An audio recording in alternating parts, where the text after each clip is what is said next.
지난 주일에는 유교의 3강 5륜에 대한 말씀을 잠깐 드렸는데 오늘은 불교의 인연에 대한 이야기를 잠깐 드리겠습니다. 사람과 사람 사이의 만남을 우리는 인연이라고 말하죠. 그런데 사실 이 인연이라는 말이 불교 용어입니다. 인연이라는 말의 뜻은 원인이라는 뜻인데 이 세상의 모든 만남, 사람들의 만남에는 원인이 있다는 것이죠. 그 원인의 결과가 오늘 우리들의 만남이라는 것입니다. 그런데 그 원인은 무엇이냐? 불교에서 말하는 원인은 바로 전생입니다. 나의 전생에서의 삶이 어떠하느냐에 따라서 금생에서의 인연이 결정된다는 것이지요. 다시 말하면 전생에서의 삶의 결과가 금생의 인연의 삶으로, 금생으로 환생을 하는 것입니다. 재미있는 것은 금생에서, 이 불교에서 하는 이야기입니다. 금생에서의 부부는 전생에서는 원수지간이었을 확률이 높다고 합니다. 여기 계시는 부부들께서는 전생에 원수지간이었을 수도 있었습니다. 또한 금생에서의 부모와 자식은 전생에서는 빚쟁이들이었을 가능성이 높다고 합니다. 불교에서는 전생에서의 삶의 결과를 업보라고 하죠. 바로 이 업보, 전생에서의 그 결과가 금생의 인연을 낳게 된다는 것입니다. 전생에서 올바르게 살지 못하니까 그 업보로서 금생에서 부부가 됐고 부모와 자식이 되었다는 말씀입니다. 자, 그렇다면 금생에서도 올바르게 살아야 합니다. 금생에서 원수지간으로 살게 되면 그 사람이 내생에서는 부부가 될 수도 있는 것입니다. 그런 인연이 될 수 있는 것이죠.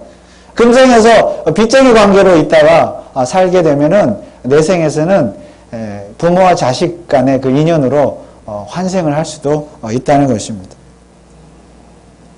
그래서 금생에서 원수도 만들지 말고 채무 관계도 잘 청산하며 살아야 됩니다. 사람들 간에 그렇게 사랑하며 살아야 합니다. 다음 생에서 좋은 인연을 가지기 위해서는 인간의 도리를 다하며 살아야 합니다. 자, 이것이 불교의 가르침입니다. 그렇다면 정말로 과연 그럴까요? 기독교 역시 인간으로서의 도리를 가르치고 있습니다. 바울사도는 에베소서 5장 6장에서 인간의 도리에 대해서 말씀을 하고 있는데 우리는 지난 시간에 첫 번째로 부부 사이의 도리, 남편과 아내 사이의 도리에 대해서 살펴보았습니다. 오늘은 부모와 자식 그리고 주인과 종 간의 도리에 대해서 한번 살펴보기를 원합니다. 자, 먼저 부모와 자녀 간의 도리입니다. 사도 바울은 일찍이 에베소서 5장에서 인간의 도리란 피차 복종하는 것이라 그랬죠. 자, 부부 간에도 남편과 아내가 피차 복종해야 한다 그랬습니다. 부모도 마찬가지입니다. 자식 간에, 부모 자식 간에도 피차 간에 복종이 있어야 하는데 먼저 오늘 함께 읽은 1절 2절 말씀에서는 자녀들이 부모에게 복종하라 혹은 순종하라 이렇게 먼저 말씀을 하고 있습니다. 자, 1, 2절에 보면 자녀들아 너희 부모를 주 안에서 순종하라 이것이 옳으니라 내 아버지와 어머니를 공경하라 이것이 약속이 있는 첫 계명이니. 자, 여기에서 중요한 말은 주 안에서입니다. 자녀는 부모에게 순종하되 주 안에서 순종해야 합니다. 여러분, 유교와 불교에서 말하는 효도와 기독교에서 말하는 효도가 무엇이 다릅니까?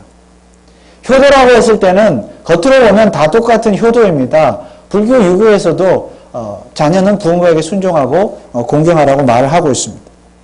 그러나 기독교에서는 주 안에서라는 단서가 붙어 있습니다.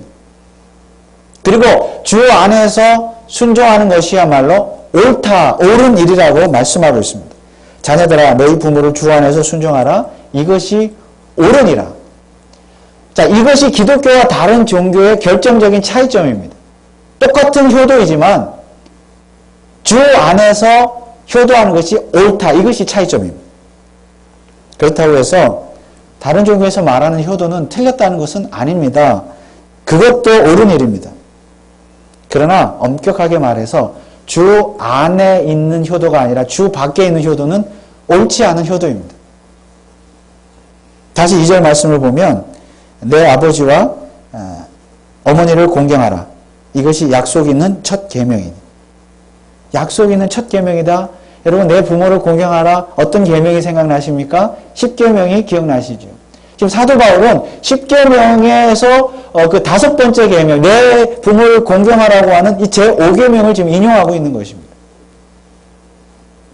여러분, 10계명은 크게 두 부분으로 되어 있죠. 1에서 4계명은 인간이 하나님에 대한 도리입니다. 5계명에서 10계명은 인간과 인간 사이의 도리입니다. 그런데 그 5계명에서 10계명, 인간 사이에 대한 도리, 이 10계명의 두 번째 부분의 첫 계명은 무엇입니까? 제5계명이죠. 내 부모를 공경하라. 이것은 부모 공경이란 첫 번째 부분에 나오는 하나님 예배, 하나님을 공경하는 일과 같은 수준의 일이라는 것입니다. 쉽게 말하면 부모 공경은 곧 누구를 공경하는 것이라고요? 하나님을 공경하는 일이라는 말씀입니다. 사실 유대인들은요, 10계명을 이 두 부분으로 나눌 때 5대5로 나눕니다. 1에서 5계명, 6에서 10계명. 그러면 5계명은 어디에 들어갑니까? 첫 부분의 마지막 계명이 돼요. 역시 부모 공경은 하나님 공경과 같다는 의미가 내포되어 있는 것이죠. 그런데 지금 사도 바울은 그 10계명의 구분을 5대5에서 4대6으로 하면서 제5계명을 두 번째 부분의 첫 계명으로 만든 것입니다. 여기에서 굉장히 그 놀라운 영적인 비밀이 있는 것이죠. 두 번째 부분의 첫 계명이라 하는 것은 그만큼 부모 공경이 중요한 것이며 부모 공경이야말로 첫 번째 부분의 하나님을 공경하는 것과 같은 그런 수준의 공경이라는 것을 더 강조하고 있다는 사실입니다. 그래서 오늘 이 5계명을 인용하면서 약속 있는 첫 계명이다 이렇게 말씀하고 있는 거죠. 그러니까 자녀가 부모에게 효도하고 순종하는 것, 공경하는 것은 다른 종교에서도 효도가 있지만은 다른 종교가 다른 것이 무엇입니까? 기독교는? 그냥 어떤 세상의 윤리이기 때문에 부모를 공경하는 것도 아니에요. 업보 때문에 잘 이렇게 부모를 공경해야 내 생에 어떤 또 좋은 인연을 만날 수 있기 때문에 그런 업보 때문에 부모를 공경하는 그런 것이 아니라 왜 공경해야 된다는 것입니까? 그것이 곧 하나님을 공경하는 일이기 때문이라는 것입니다. 그래서 자녀는 주 안에서 부모를 공경해야 순종해야 합니다. 그래서 이것이 옳다는 것입니다. 그래야 진짜 옳은 일이고 진짜 옳은 효도입니다. 그러면 하나님을 공경한다는 말은 무슨 뜻입니까? 우리는 지금까지 에베소서를 공부하면서 하나님에 대해서 공부했습니다. 영원 전에 세상을 창조하시기로 작정하시고 우리의 인생들을 창조하시기로 작정하시고 우리의 구원을 작정하시고 예수 그리스도의 십자가의 사건을 구속사역을 작정하시고 구속사역을 이루시고 또 성령 하나님을 통해서 교회의 탄생을 이루시고 그 하나님 여러분 그 하나님을 믿으시지요? 하나님의 작정과 예정과 구속사역 이 에베소서의 앞부분에서 우리가 공부한 것들이죠. 이 하나님을 정말 이 하나님으로 바르게 믿고 고백하는 것이 하나님을 공경하는 일인 줄 믿으시기 바랍니다. 여러분들 하나님 잘 공경하십니까? 자, 우리 개인적으로 적용을 해본다면 바로 저와 여러분들을 창세전에 영원전에 구원하시기로 작정하시고 때가 되면 구속하시고 하나님의 자녀로 삼으시고 아버지를 아버지라고 부를 수 있는 은혜를 주시고 이 땅에 사는 동안에 우리에게 많은 은혜를 베풀어 주시고 또한 그 아버지가 만드신 나라, 그 하나님의 나라로 우리를 인도하실 것을 믿는 것이 하나님을 공경하는 일이라는 말씀입니다. 그러니까 오늘 나의 나됨은 뭐예요? 우연도 아니요, 운명도 아니요, 전생의 업보도 아니요, 뭐예요? 하나님의 작전 가운데, 은혜 가운데 주어진 삶이라는 것을 믿는 것이 하나님을 공경하는 거죠. 나의 나됨은 하나님의 은혜입니다. 그렇다면 나는 내 마음대로 사는 것이 아니라 누구의 뜻대로 살아요? 우리의 아버지 되신 하나님의 뜻대로 살아야 합니다. 하나님의 뜻대로 사는 것이 하나님을 공경하는 것입니다. 자, 하나님의 뜻대로 사는 것이 무엇입니까? 하나님을 공경하는 것이 무엇이에요? 자녀가 부모를 공경하는 것이 하나님을 공경하는 것이라니까요.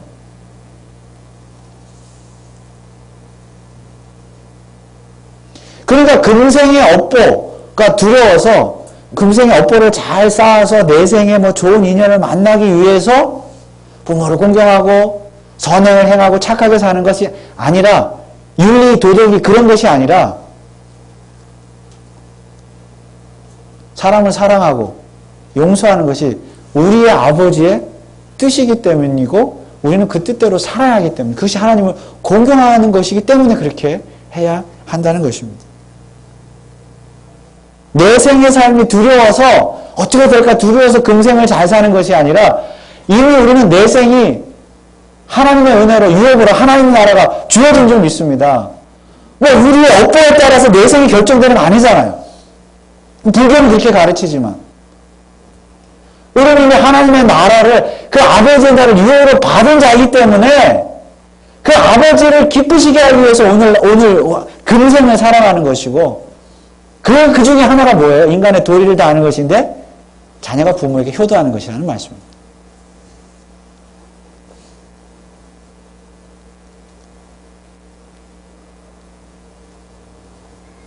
자, 그렇다면 결국 금생에서 나와 관계된 모든 관계, 모든 만남은 우연이 아니라 하나님의 작전 가운데 이루어진 사실이라는 것을 믿어야 합니다.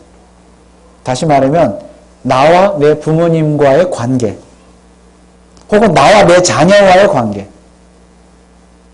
우연입니까? 이것도 만세전에 하나님의 작전 가운데 이루어진 만남인 줄 믿으시기 바랍니다. 업보가 아니에요. 우연이 아니에요.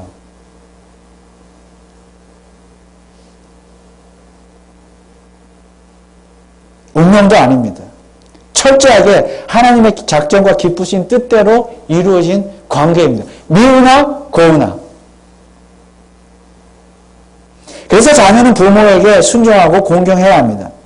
그것은 곧 하나님의 작전과 주권을 믿는 일이며 그것이 곧 하나님을 공경하는 일이기 때문입니다. 그리고 그것이 바로 부모를 주 안에서 순종하라는 말씀의 의미입니다. 다른 종교에는 이런 개념이 없습니다. 다른 종교의 효도도 물론 옳은 일이지만 그러나 성경에서 말하는 옳은 일은 아닙니다.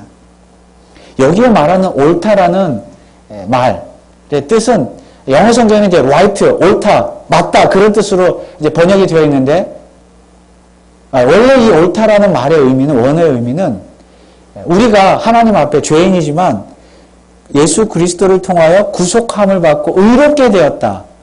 의인이 되었다고 말할 때 그 의롭다는 뜻입니다. 원래 의미는. 그러므로 내가 자녀로서 부모에게 순종하고 공경해야 하는 이유는 유교의 삼강오륜이나 불교의 업보나 그런 것 때문에 그렇게 하는 것이 아니라 뭐예요? 내가 의롭게 된 증거라는 것입니다. 내가 구속받은 하나님의 자녀, 내가 하나님의 자녀이고 하나님이 내 아버지시라는 사실을 확실히 믿는 의로워진 자, 중생한 자, 구속받은 자, 거듭난 자가 마땅히 해야 될 의로운 행위가 효도라는 것입니다. 그래서 옳다는 것입니다.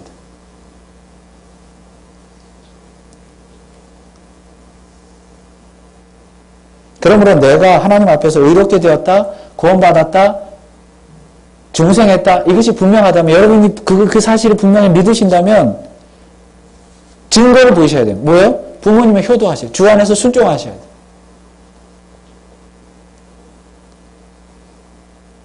그것이 하나님을 공경하는 일이기 때문에. 만약에 내가 중생했다, 거듭났다고 하면서 부모를 주 안에서 순종하지 않는 사람, 불효하는 사람이 있다면 그 사람은 거듭나지 않은 사람일 수도 있습니다. 제가 감히 말할 수는 없지만은 증거를 보이지 않기 때문에.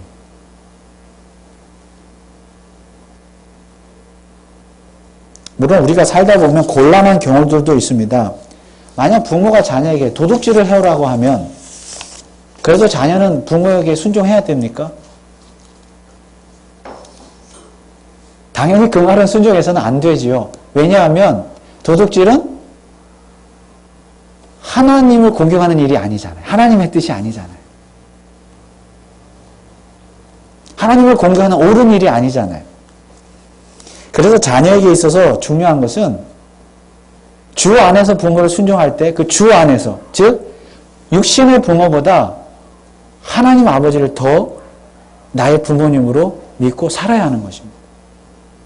하나님의 뜻이 무엇인가 분별할 수 있어야 되죠. 그래서 그 도둑질하는 것이 하나님의 뜻이 아니기 때문에, 하나님 아버지의 뜻이 아니기 때문에 육신의 부모의 말일지라도 들어서는 안 된다는 것이죠.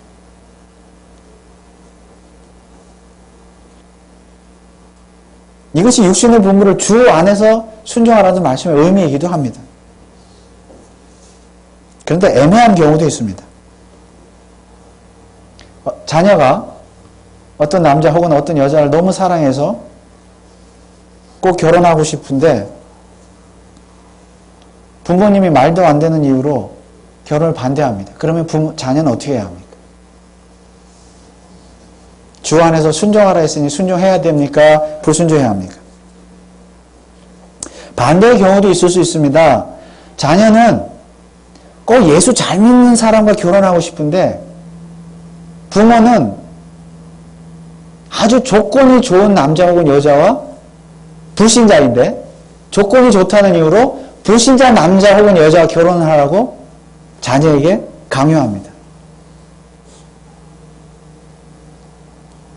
이럴 때 자녀는 어떻게 해야 합니까?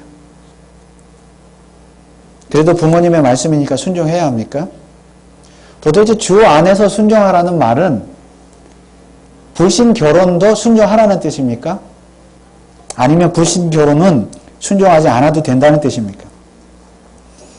자녀 생각에 불신 결혼 자체가 도무지 주 안에서 순종이 아니라는 생각이 들면 어떻게 해야 합니까?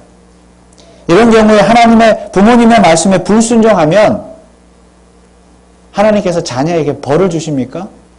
자, 오늘 3절 말씀을 보십시오. 이는 내가 잘되고 땅에서 장수하리라. 부모를 주 안에서 순종하고 공경하는 자에게 주신 하나님의 축복입니다. 우리 너무 잘하는 말씀이죠. 효도를 하면 장수하고 복받는다. 그런데 만약 자녀가 부모님의 말씀에 순종해서 불신자와 결혼하면 자녀는 오래 삽니까? 장수합니까? 물론 그럴 수 있습니다. 장수할 수 있습니다. 그러나 반대로 자녀가 부모님의 말씀에 거역을 해서 잘 들으십시오. 부모님의 말씀에 거역을 해서 불신자와 결혼했으면 일찍 죽습니까? 부모님의 말씀에 순종해 오래 살고 불순종하면 일찍 죽어야 성경 말씀이 맞는 거잖아요.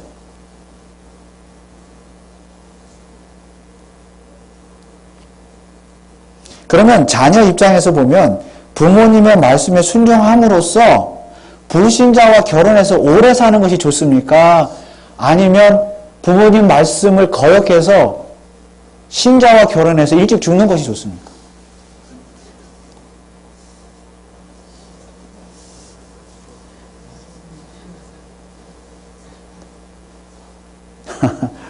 참 질문이 참 거시기 하지요. 만약 여러분들이 부모라면 어떻게 하시겠습니까? 부모 입장이야 무조건 자녀들이 오래 사는 것이 좋지요. 누가 자녀가 일찍 죽기를 원하는 부모가 어디 있습니까? 그러기 위해서는 자녀는 무조건 부모님 말씀에 순종해야 합니다. 그런데 그렇게 되면 결국 자녀는 불신자와 결혼을 해야 합니다. 그렇다면 자녀는 주 안에서 부모에게 주 안에서 순종하는 것만 중요하고 주 안에서 결혼하는 것은 중요하지 않습니까? 비단 결혼 문제뿐만이 아니라 이것은 한 가지 예일 뿐이고요. 부모와 자식 간에는 이렇게 참으로 말로 참 이해할 수 없는 해결되지 않는 그런 수많은 일들이 있다는 것입니다. 딜레마가 존재하죠. 그래서 중요한 것은 자녀만 주 안에서 부모에게 순종할 것이 아니라 부모도 주 안에서 자녀를 키워야 합니다.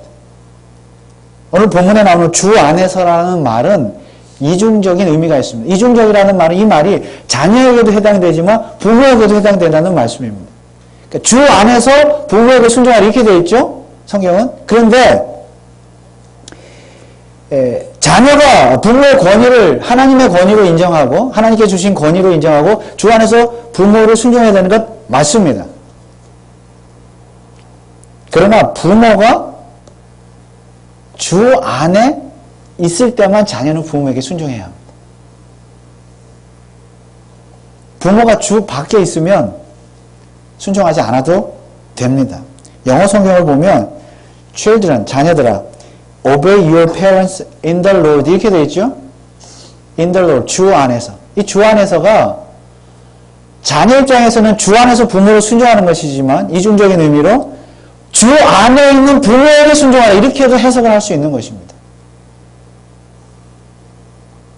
주 안에 있는 부모에게 순종하라. 주 밖에 있는 부모에게는 순종하지 않아도 된다.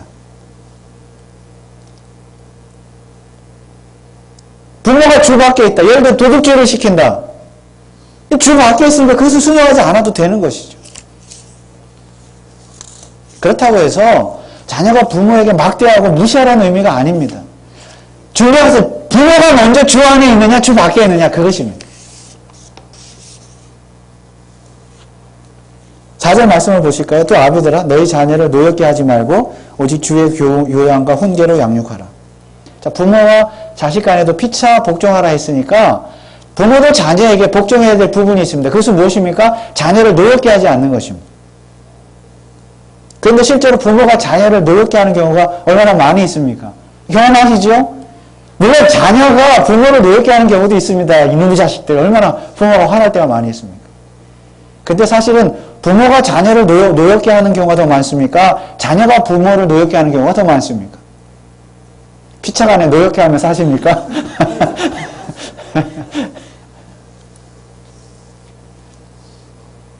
오늘 본문의 말씀은 부모가 자녀를 노엽게 하는 경우는 오직 부모가 주의 교양과 훈계로 양육하지 않았기 때문이라는 것입니다. 다시 말하면 부모가 자기 욕심으로 자녀를 양육하니까 자기 뜻대로 안 될 때는 노여하게 된다는 것이고 결국 자녀들까지도 노엽게 만든다는 것입니다. 그래서 중요한 것은 부모가 자기 뜻대로 자녀를 양육할 것이 아니라 주의 말씀, 주의 교훈과 훈계로 양육해야 합니다. 여기서 교양이란 징계를 뜻하며 훈계란 교훈을 뜻합니다. 부모는 마땅히 자녀를 징계하고 훈계해야 합니다. 교훈해야 합니다. 그러니까 자녀 입장에서는 부모를 주 안에서 공경해야 합니다. 그건 자녀의 일이고요. 부모는 부모가 먼저 뭐예요? 자기가 주 안에 있어야 돼요. 자녀를 주의 교양과 훈계로 양육하기 위해서는 주의 교양과 훈계가 무엇인지 알아야 되지요? 그렇다면 부모 자신이 하나님이 누구인가를 먼저 알아야 돼요. 하나님을 아버지로 잘 공경을 해야 한다는 말씀입니다. 그래야 부모와 자녀 간의 피차, 노여워하는 일이 생기지가 않습니다. 부모가 먼저 정말로 주 안에 거하면서 하나님의 말씀대로 자녀들을 징계하고 훈계해 보십시오. 그러면 자녀는 어떤 반응을 보일까요? 그 자녀도 주 안에 있는 자녀가 분명하다면 부모님의 말씀에 순종할 것입니다.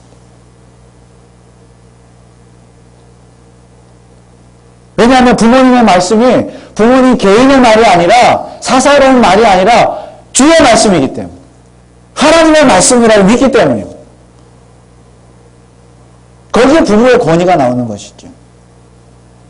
부모의 공경이 하나님의 공경이라는 것을 자녀도 주 안에 있는 한 그렇게 믿지 않겠습니까? 그래서 가정에서의 자녀들의 신앙교육이 중요한 것입니다. 자녀의 신앙교육의 몫은 교회의 몫이 아닙니다. 가정에서 부모의 몫입니다. 부모는 가정에서 항상 자녀들에게 주의 말씀을 가르쳐야 합니다. 자, 세상에서의 성공, 출세, 잘 돼야지. 이것만 가르치니까 뭐예요? 결국 노예야 하는 일만 생기는 거예요. 뜻대로 안 되니까. 그러나 보십시오. 너는 이래야 돼. 너는 저래야 돼. 가만히 한번 생각해 보십시오. 부모로서 이렇게 말하는 것이 결국은 그것이 하나님의 뜻입니까? 아니면 부모의 욕심입니까? 결국 부모 자신의 욕심이지 결코 주의 교양과 훈계는 아닐 것입니다. 자꾸 자기 욕심대로 자녀들을 대하니까 부모부터 벌써 주 안에 거하는 것이 아니고 주 밖에 있게 되니까 자녀도 주 밖에 있게 되고 결국은 뭐예요? 피차 간의 복종이 아니라 피차 노여워하게 되는 것입니다.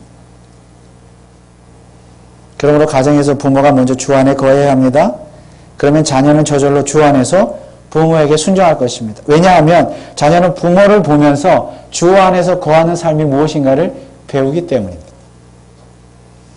그러면 부모와 자녀는 한 몸이 되어서 그 가정에, 우리 가정의 최고의 아버지 되시는 하나님을 아버지로 공경할 수 있고, 자녀의 학교 문제, 진학 문제, 취업 문제, 취직 문제, 결혼 문제, 모든 그 인생의 문제들을 주 안에서 함께 기도하면서 의논할 수 있기 때문에, 비록 거기에 뭐 좀 다툼이 있고 노여함이 있을 수 있겠지만은, 결과적으로는 무엇입니까? 하나님의 영광을 받으시고, 노여함이 사라지고, 부모와 자녀가 서로 이해하고, 하나님의 뜻을 이루는 그런 가정을 이룰 수 있게 되는 줄 믿습니다. 이것이야말로 부모와 자식 간의 피차 복종입니다. 물론 이것은 너무나도 비현실적인 이야기라고 말씀할 수 있습니다. 아니 목사님도 자식 키워보지만 그게 말대로 됩니까? 안 되지요, 잘. 그러니까 구속함을 받은 성도는 성화의 과정이라는 것이 있는 것 아닙니까? 성화. 거룩해져 가는 과정. 어차피 안 될 일이라고 말하는 것은 불신앙입니다. 하나님의 말씀은 우리가 이 말씀을 우리가 무조건 순종해야 될 말씀이지, 이 말씀이 가능하냐 불가능하냐를 따져야 될 말씀이 아니라는 것이죠.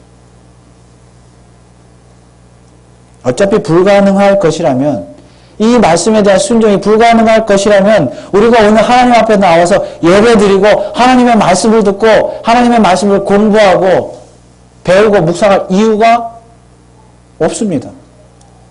어차피 불가능한 일이라고 마음을 딱 닫아버립니다. 교회 다닐 필요도 없는 것이죠. 기도할 필요도 없습니다. 그러나 그것이 불가능하니까, 어려우니까 뭐예요? 성화의 과정. 날마다 성령의 충만을 받아야 되고 기도해야 되고 하나님의 도우심을 구해야 하는 것 아닙니까?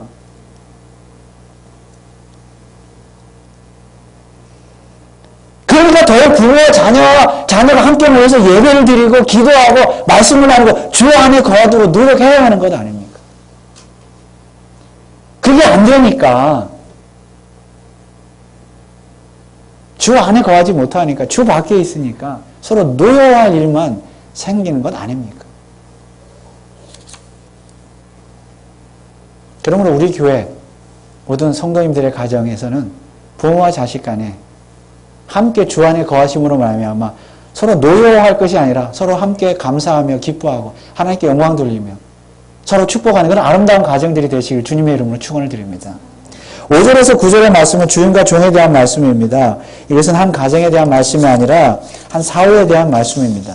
그러나 원리는 동일합니다. 주인이나 종은 피차 간에 복종해야 합니다. 역시 그러나 주 안에서 피차 복종해야 합니다. 5절에 보시면 종들아 두려워하고 떨며 성실한 마음으로 육체의 상전에게 순종하기를 그리스도께 하듯 하여 6절 눈가림만 하여 사람을 기쁘게 하는 자처럼 하지 말고 그리스도의 종들처럼 마음으로 하나님의 뜻을 행하여. 자, 7절에도 단 마음으로 섬기기를 주께 하듯 하고 사람에게 하듯 하지 말라. 8절 이는 각 사람이 무슨 선을 행하든지 종이나 자유하는 자나 주에게 그대로 받을 줄 알미니라. 여기 계속해서 그리스도의 종, 하나님의 뜻, 주라는 말이 등장하는데 종은 주인을 대할 때 하나님을 대하듯이 대하라는 말씀입니다. 자녀가 부모를 그렇게 대하듯이 사회 속에서도, 직장 속에서도 종은 주인을 그렇게 대해야 한다는 것입니다. 물론 주인도 잘해야 합니다. 9절 말씀에 보면 상전들아 너희도 저희에게 이와 같이 하고, 너희도, 주인들도, 피차 복종이니까 주인도 종들에게, 종업원들에게, 일하는 사람들에게 그렇게 하나님을 대하듯이 대하라는 말씀입니다. 계속해서 공갈을 그치라. 이는 저희와 너희의 상전이 하늘에 계시고 그에게는 외모로 사람을 취하는 일이 없는 줄 너희가 알미니라. 여기 보면 저희와 너희의 상전이 하늘에 계시고, 저희는 누구예요? 종이고 너희는 상전이죠. 종과 주인과 주인 모두에게 하시는 말씀이 무엇입니까? 너희의 진짜 상전은 어디에 있다고요? 하늘에 계시다. 종이나 주인이나 그들의 주인은, 그들의 아버지는 하나님이십니다. 그것을 믿는다면 피차 복종할 수 있다는 것입니다. 주인도 종을 대할 때 하나님을 대하듯이 대하고, 종도 주인을 대할 때 하나님을 대하듯이 대할 수가 있습니다. 우리 비즈니스 할 때도 뭐 다 마찬가지죠. 우리의 고객, 내가 주인으로서 내 커스터머도 하나님을 대하듯이 대해야 하는 것이죠. 말씀을 정리하겠습니다. 피차 복종의 세 가지의 바울사도는 부부, 부모와 자식, 그리고 주인과 종 간의 피차 복종에 대해서 말씀을 했습니다. 이것이 바로 인간 사이의 도리라는 것입니다. 그리고 이것은 하나님께서 만드신 질서입니다. 자, 이 질서가 바로 서야 가정이든 직장이든 우리 사회든 국가든 바로 설 수 있습니다.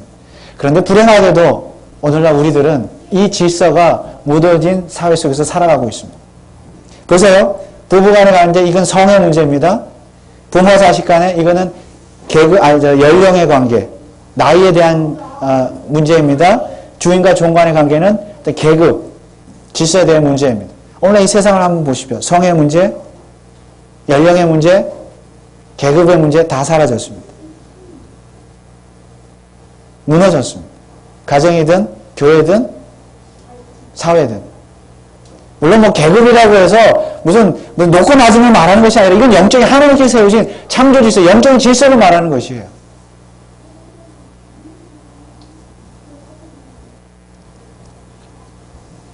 우리는 이 질서를 바로 세워야 합니다.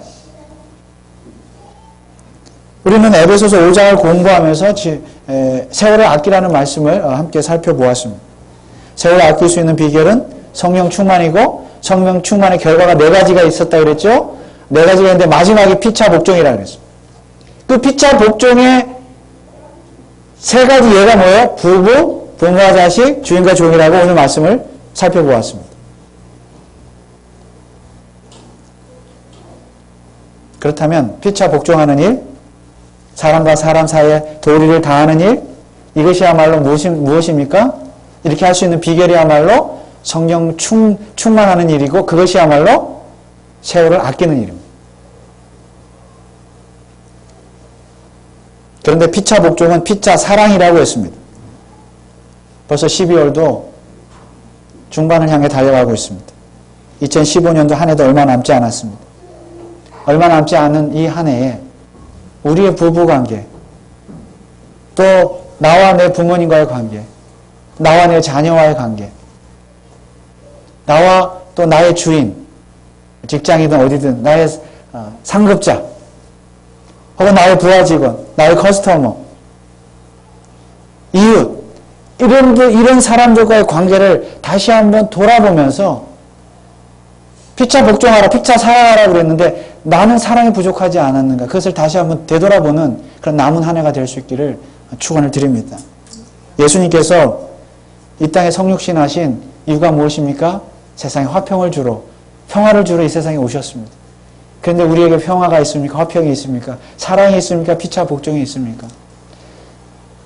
결국 하나님 아버지로 돌아가야 되고 예수 그리스도께로 돌아가야 합니다. 성육신의 의미를 깨달아야 합니다. 십자가의 구속의 사랑을 깨달아야 합니다. 그러면 피차 복종할 수 있고 사랑할 수 있습니다. 예수님의 성육신의 의미, 성탄의 의미를 깨달으면 피차 사랑하며 복종할 수 있습니다. 그렇게 하는 일이야말로 무엇이에요? 세월을 아끼는 일입니다. 시간을 구속하는 일입니다. 시간이 얼마 남지 않았습니다. 우리의 업보 때문에 내생으로 가는 것이 아니라 우리에게 이미 유업으로 주어진 하나님의 나라, 그 나라로 가야 될 시간도 얼마 남지 않았습니다. 예수님 금방 다시 오실 수도 있고요. 우리가 오늘이라도 하나님 앞에 갈 수 있습니다. 시간이 얼마 남지 않았습니다. 세월을 아껴야 합니다. 그러므로 오늘 금년 남은 한 해뿐만이 아니라 우리의 남은 인생 동안에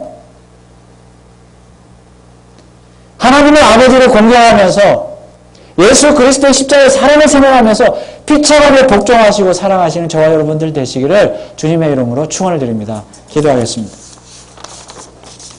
사랑의 하나님 은혜를 감사합니다. 우리는 세상의 윤리나 다른 종교의 어떤 그런 도덕적인 것 때문에 사람들 간에 도리를 다하는 것이 아니라 하나님 우리의 아버지시고 우리는 예수 그리스도의 십자가의 피로 구속함을 받은 자들이기 때문에 그 은혜 때문에 부부간에, 부모와 자식 간에, 주인과 종 간에 피차 복종하고 사랑하게 되는 줄 믿습니다. 남은 한 해, 또 우리 남은 인생 가운데 세월을 아끼며 서로 사랑하는 주의 백성들 다 되게 하여 주옵소서. 예수 그리스도 이름으로 기도하옵나이다. 아멘.